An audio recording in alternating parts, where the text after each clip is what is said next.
मेरा नाम ब्रजपाल ब्रजवासी है। 17वें दिन प्रातःकाल अर्जुन युद्ध के लिए तैयार हो रही थी। उनके पास द्रौपदी आई। उसके केशों में अभी तक दुशासन की छाती का लोहू लगा हुआ था। अर्जुन ने कहा, हे पंचाली, आपने अभी तक अपने केश क्यों नहीं धोए हैं? हम अपने पूर्वजों का लहू बहा रहे हैं। क्या तुम्हारे केस हमारे पूर्वजों के लहू से भी ज़्यादा मान हैं? द्रौपदी ने कहा कि आज अंगराज कर्ण का वध संसार का सबसे बड़ा धनुर्धर करेगा, तभी मैं अपने केशों को धोऊंगी। अर्जुन ने कहा, आज कर्ण और मेरा निर्णायक युद्ध होने जा रहा है। आज का युद्ध अंतिम युद्ध होगा। या तो कर्ण मेरे हाथों से मारा जाएगा या मैं उसके हाथों से मारा जाऊंगा। जब द्रौपदी ने कहा, हे शेष धनुर्धर, जिसके पास इंद्रदेव के दिए हुए ब्रह्मास्त्र उसका अर्जुन है, कर्ण उसका कुछ नहीं बिगाड़ सकता है। हे कुंती पुत्र, ईश्वर से प्रार्थना करूंगी कि आज कर्ण तुम्हारे हाथों मारा जाएगा। जिसने मुझे भरी सभा में वेश्या कहा था, तभी मेरा अपमान करने का दंड मिलेगा। अपने शिविर में कर्ण भी युद्ध के लिए तैयार हो रहा था। आज वह भी सोच रहा था कि मेरा भी अर्जुन के साथ अंतिम युद्ध होगा। या तो अर्जुन मुझे मार देगा या मैं अर्जुन को आज वध कर दूंगा। तभी गंधारी की दासी कर्ण के पास आई। उन्होंने कहा, हे प्रधान सेनापति, महारानी ने आपको युद्ध से पूर्व बुलाया है। अब कर्ण तैयार होकर गंधारी के पास गई। कर्ण ने गंधारी को प्रणाम किया। गंधारी ने कहा, हे राधे, मैं तुम्हारे प्रिय मित्र दुर्योधन की माता हूँ। मैं तुम्हारी भी माता के समान हूँ। कर्ण ने कहा, आप इस तरह से मेरी माता हैं। गंधारी ने कहा तो मैं पुत्र कहने का अधिकार रखती हूँ। तब कर्ण ने कहा, अगर आप मेरे मित्र की भी माता न होती फिर भी मुझे पुत्र होने का अधिकार रखती हो। गंधारी ने कहा, तुम आयुष्मान होने का आशीर्वाद देती हूँ। कर्ण ने कहा, हे राजमाता, इस आशीर्वाद का कोई महत्व नहीं है। ये आशीर्वाद अपने पुत्र दुशासन को भी दिया होगा। गंधारी ने कहा, हे पुत्र, मैंने दुशासन को भी यही आशीर्वाद दिया था। हे राधे, मेरा पुत्र दुर्योधन रणभूमि में अकेला है। वह अपने क्रोध में तुमसे कोई बात बोल दे, तुम उसकी बात का बुरा मत मानना। पुत्र उसके साथ कोई नहीं है कर्ण के सिवा। कर्ण ने कहा, हे माता, धूप छाया से अलग हो सकती है, पर मैं राधे अपने मित्र दुर्योधन से कभी नहीं चाक सकता हूँ। इसलिए माता, अब मैं राधे जब तक जिंदा है वह मित्र दुर्योधन के साथ ही रहेगा। मैं ऐसी कामना करता हूँ। इसलिए मैं युद्ध में जाने से पहले आपसे याचना करता हूँ कि मैं कभी दुर्योधन का साथ नहीं छोड़ूंगा। हे माता, अब युद्ध के लिए मुझे जाने की आज्ञा दीजिए। जब तक जिंदा हूँ, आज मेरा और अर्जुन का अंतिम युद्ध होगा। दोनों में से एक जिंदा रहेगा। इस प्रकार कहकर कर्ण युद्ध के लिए चल दिए। अब संजय ने कहा, हे महाराज, आज युद्ध का 17वां दिन है। दोनों सेनाएं आमने सामने आकर युद्ध के लिए खड़ी हो गई हैं। तभी कर्ण ने कहा, हे शल्यराज, मेरा रथ अर्जुन के रथ के सामने ले चलिए। तब शल्य ने कहा, हे अंगराज, अभी तुमने अर्जुन के धनुष की टंकार नहीं सुनी है। कर्ण ने कहा, हे शल्य नरेश, मेरे पास भी विजय धनुष है। कर्ण ने कहा कि शल्य देख, हम आमने सामने खड़े हुए हैं। देखो, अर्जुन का स्वर्ण जैसा रथ, उसके ऊपर 4 श्वेत घोड़े उस रथ में लगे हुए हैं। उस रथ के ऊपर ध्वजा लहरा रही है, जिसमें हनुमान जी का चित्र अंकित है। श्री कृष्ण जैसा सारथी और अर्जुन जैसा महारथी उस रथ पर सवार है। यह रथ महादेव जी को छोड़कर सभी की चिंता बढ़ा देता है। शल्य ने कहा, हे अंगराज, क्या तुम भी भयभीत हो गए हो?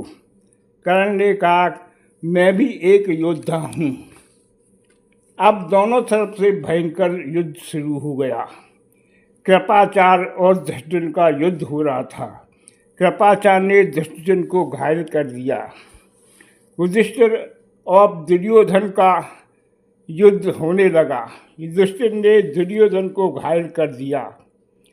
कर्ण और नकुल का युद्ध होने लगा। कर्ण ने नकुल को घायल कर दिया और कहा, हे बालक, जाओ और अपने घावों पर मलहम लगाओ। अब कर्ण और युधिष्ठिर दोनों में युद्ध होने लगा। कर्ण ने युधिष्ठिर के सभी अस्त्र काट दिए और उन्हें असहाय जैसी स्थिति में पहुंचा दिया। तब कर्ण ने कहा, हे युधिष्ठिर, तुमसे मैं क्या युद्ध करूं? तुमको युद्ध करना नहीं आता है। हे शल्य, मेरा रथ आगे ले चलो। फिर शल्य ने कहा कि अंगराज कर्ण, तुमने युधिष्ठिर को जिंदा क्यों छोड़ दिया? क्योंकि यह मेरा भांजा है। कर्ण ने कहा कि शल्यराज, इसका कारण कुछ और ही है। मैं तुम्हें नहीं बचा सकता हूँ। मेरा रथ अर्जुन की तरफ ले चलो। कर्ण के पुत्र विश्वसेन ने पांडव सेना में हाहाकार मचा दिया था। उसने अनेक पांडव सैनिकों को मार डाला। तब अर्जुन ने श्री कृष्ण ने कहा, हे केशव, मेरा रथ विश्वसेन के सामने ले चलो, क्योंकि पांडव सहायता के लिए मुझे पुकार रहे हैं। कर्णपुत्र विश्वसेन और अर्जुन का युद्ध होने जा रहा है। आज के युद्ध में विश्वसेन अर्जुन के हाथों नहीं बच सकता। अब पांडव सेना खड़े होकर अर्जुन और विश्वसेन के युद्ध को आश्चर्यचकित होकर देखने के लिए आसपास खड़ी हो गई। अर्जुन ने कहा, हे विश्वसेन, अब सावधान हो जाओ। जिन योद्धाओं ने तुमको हराया है, मैं अर्जुन हूँ। इस तरह से विश्वसेन और अर्जुन का भयंकर युद्ध हो रहा था। तभी अर्जुन को अपने पुत्र अभिमन्यु की याद आई। किस तरह के कौरव सेना ने 7 महारथियों ने मिलकर अकेले अभिमन्यु का वध खींच दिया था। अब अर्जुन ने 10 बाण विश्वसेन के ऊपर चलाई। उन बाणों ने विश्वसेन के दोनों हाथ और सर काट दिया। वह रथ से नीचे गिर गया। कर्ण ने जब देखा उसका पुत्र विश्वसेन मारा गया है, कर्ण ने गुस्से में अर्जुन और श्री कृष्ण पर आक्रमण कर दिया। अब अर्जुन और कर्ण का भयंकर युद्ध चालू हो गया। श्री कृष्ण ने कहा, हे पार्थ, आज तुम बहुत सोच समझ कर युद्ध करना। एक दूसरे पर प्रहार कर रहे थे। उनमें भयंकर युद्ध हो रहा था। आकाश में गूंज रहे अस्त्रों की भयंकर ध्वनि हो रही थी और चारों तरफ से अग्निबाणों से अग्नि निकल रही थी। कौरव पक्ष के योद्धा कर्ण का हौसला बढ़ा रहे थे और अर्जुन के पक्ष के लोग अर्जुन का हौसला बढ़ा रहे थे। अब दोनों में भयंकर युद्ध होने लगा। कर्ण ने एक सरब बाण अर्जुन के ऊपर छोड़ दिया। वह बाण अचूक था। श्री कृष्ण ने उस बाण को आते हुए देख लिया और अपने रथ को 4 इंच जमीन में घुसा दिया और रथ के घोड़े दोनों घुटनों के बल बैठ गए। इसी प्रकार अर्जुन पर चला हुआ बाण बेकार चला गया। अब अर्जुन ने कौरव सेना पर भयंकर बाण वर्षा कर दी, अनेक वीरों को मार डाला। इस हमले में कौरवों के 2000 सैनिक अर्जुन ने थोड़ी देर में ही मार डाला। अब कौरव सेना में भगदड़ मच गई, चारों तरफ भागने लगी। फिर दुर्योधन ने अनेक सैनिकों को कर्ण की सहायता के लिए भेजा, पर अर्जुन ने सभी को मारकर विनाश कर दिया। कर्ण फिर भी चिंतित न हुए। अर्जुन अब आकाश में बाण चलाते रहे। कर्ण उन बाणों को आकाश में ही समाप्त कर देता। कर्ण का विजय धनुष था और अर्जुन का गांडीव था। दोनों को एक से एक अमोघ अस्त्र थे। युद्ध बराबर होने लगा। न कोई किसी से कम पड़ रहा था, न कोई किसी से। अब दोनों अपने अपने अस्त्र छोड़ते एक दूसरा उनके अस्त्रों को काट रहे थे। इसी प्रकार युद्ध करते करते काफ़ी देर हो गई। इस युद्ध को देखने के लिए सूर्यदेव, इंद्रदेव और देवता भी गुप्त रूप से देख रहे थे कि आज अर्जुन और कर्ण के बीच भयंकर युद्ध चल रहा है। दोनों में आज कौन जिंदा रहेगा कुछ नहीं कहा जा सकता है। फिर श्री कृष्ण ने कहा, हे केशव, आज मैं कर्ण के हाथों मारा गया तो आप क्या करेंगे? श्री कृष्ण ने कहा, ऐसा कभी नहीं हो सकता है। यह धर्म युद्ध है। तुम धर्म की रक्षा के लिए युद्ध कर रहे हो। अगर कर्ण ने तुम्हारा वध कर दिया तो मैं भूल जाऊंगा कि मैंने अस्त्र न उठाने की प्रतिज्ञा की है। अपने चक्र से कर्ण और शल्य दोनों का वध कर दूंगा। मुझे धर्म की रक्षा के लिए अस्त्र उठाने पड़े तो मैं पीछे नहीं हटूंगा। मुझे किसी भी तरह संसार में धर्म की स्थापना करनी है। फिर दोनों तरफ से एक दूसरे पर प्रहार करना शुरू कर दिया। अर्जुन ने सभी को बाणों को काट दिया। अनेक बाणों से अनेक वीरों का सिर काट दिए। अश्वत्थामा ने दुर्योधन से समझाया कि पांडवों से संधि कर लूँ, आपसी झगड़ा समाप्त करूँ।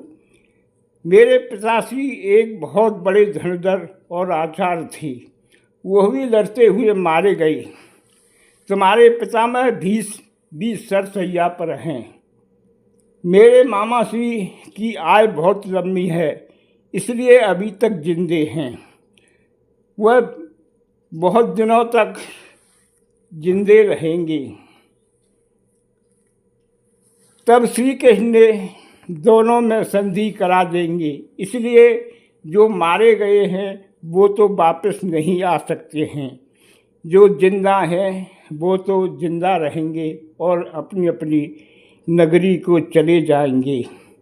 कर्ण कभी भी अर्जुन को नहीं मार सकता है।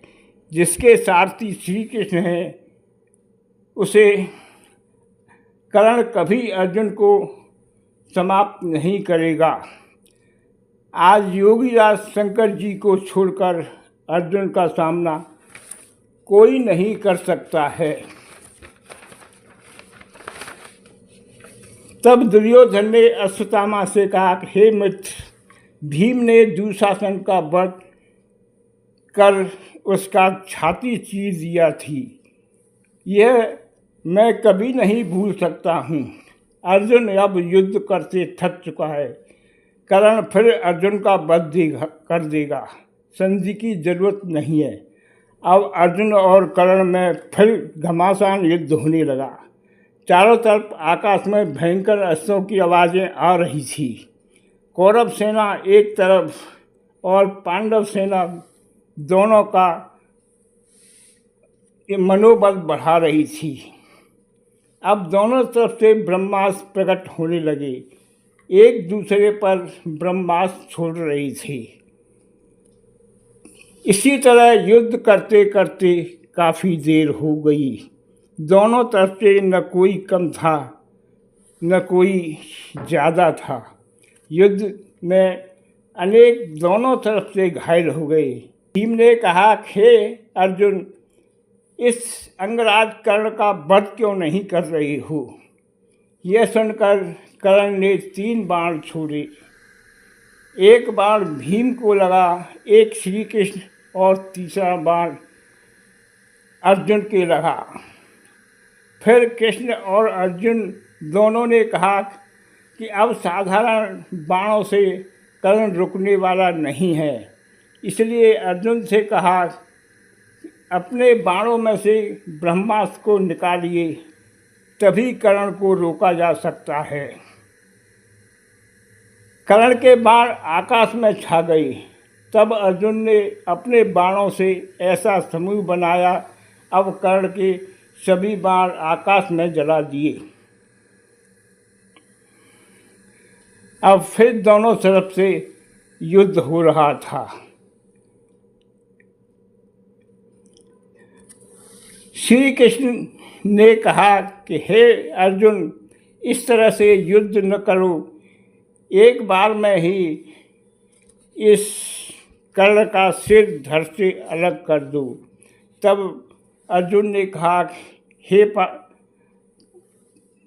कृष्ण, मैं बराबर युद्ध कर रहा हूँ, आप चिंता मत करो, आज हम दोनों में से एक रहेगा।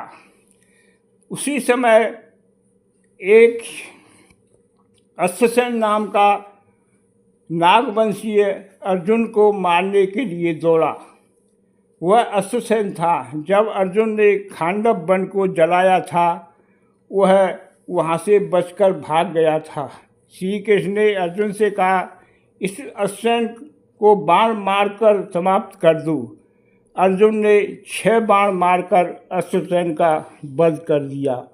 फिर दोनों महावीर एक दूसरे पर प्रहार करने लगे। अर्जुन के एक बाण से कर्ण का कवच तोड़ दिया। कर्ण ने भी श्री कृष्ण और अर्जुन पर बाण मारे। अर्जुन के बाणों से कर्ण भी घायल हो गया। तब श्री कृष्ण ने कहा, अब कर्ण का वध कर दो। फिर अर्जुन ने कहा, हे श्री कृष्ण, मैं अभी ब्रह्मास्त्र चलाऊंगा, तब इसका अवश्य वध कर दूंगा। इसी तरह दोनों तरफ से ब्रह्मास्त्र चलने लगी। कर्ण ने भागवत अस्त्र को प्रकट करने का प्रयास किया, वह प्रकट नहीं हुआ। कर्ण ने रथ का बायां पहिया जमीन में धंस गया, जिससे अस्त्र उसे निकालने की कोशिश करते पहिया उतना ही जमीन के अंदर धंस जाता। अब कर्ण ने सोचा कि मेरा भाग्य भी मेरा धोखा दे रहा है। मैंने जिंदगी भर अपने धर्म का पालन किया, पर धर्म मेरे कोई काम नहीं आया। फिर अर्जुन ने कहा, कृष्ण ने कहा, अर्जुन, अब तुम ब्रह्मास्त्र प्रकट करो, जिससे कर्ण का वध करो। अब अर्जुन ने एक ब्रह्मास्त्र प्रकट किया और आकाश की तरफ छोड़ दिया।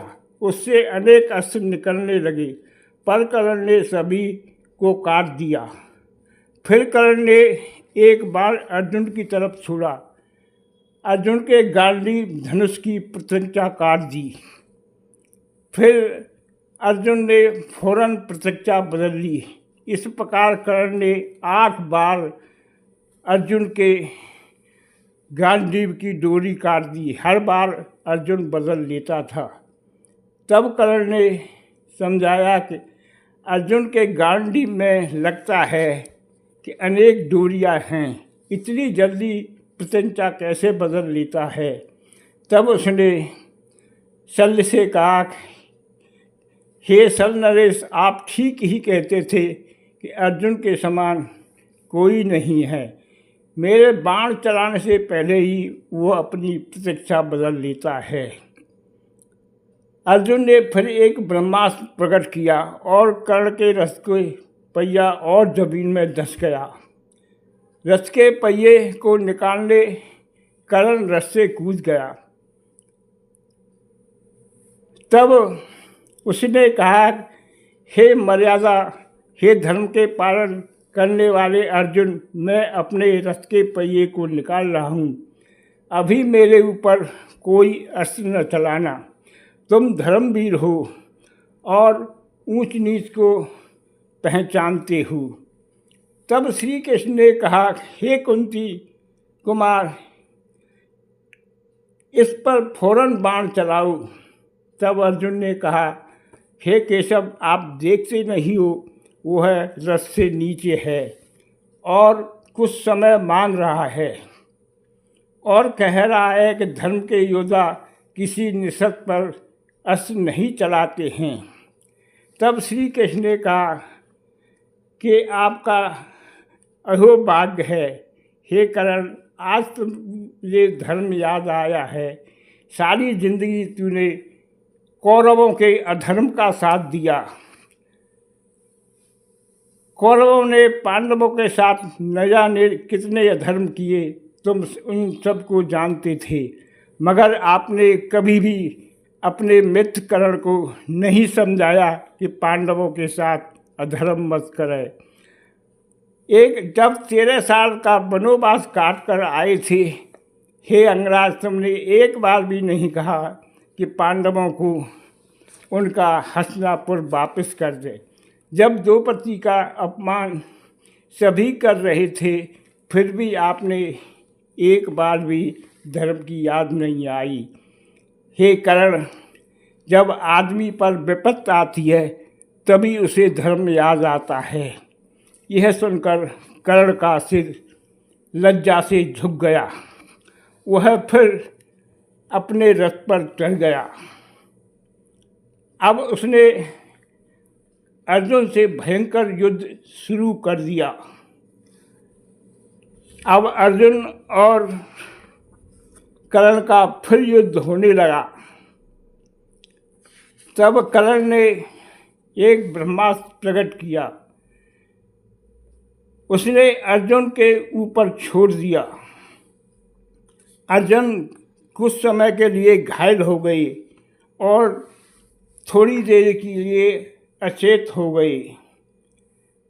फिर वह अपने रथ से कूद गया। फिर श्री कृष्ण ने कहा कि अर्जुन, अपना ब्रह्मास्त्र प्रकट करो। जब तक वह नीचे है उसका सर धड़ से अलग कर दो, क्योंकि अब ज़्यादा समय हम उसे नहीं दे सकते हैं। वह बार बार समय मांग रहा है। फिर अर्जुन ने एक ब्रह्मास्त्र प्रकट किया और निशाना बनाकर कर्ण की तरफ छोड़ दिया। वह बाण कर्ण के सिर में लगा और सिर कटकर नीचे गिर गया। दूसरे क्षण ही कर्ण का पार्थिव शरीर नीचे गिर गया। अब कर्ण का सिर नीचे गिरते ही कौरव सभा में हाहाकार मच गया कि अर्जुन ने कर्ण का वध कर दिया। आज संसार से एक महान योद्धा का अंत हो गया। कर्ण का जीवन दुर्योधन के लिए था। उसने धर्म का मार्ग नहीं अपनाया था। एक बार पितामह ने उससे कहा था कि हे कर्ण, तुम दुर्योधन की छाया से अलग चले जाओ।